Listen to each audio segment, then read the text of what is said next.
longganisa ng binalunan.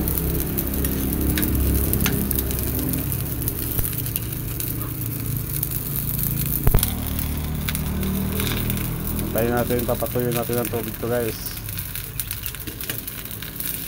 para malinamnam. So ang longganisa ng binalunan, longganisa ng bawang. Sarap na longganisa ng binalunan guys. Ito nang kalalabasan na. Ayun na, tinataklan ko pa lang hanggang matuyo. Ito na yung kaso ng longganisa binalunan.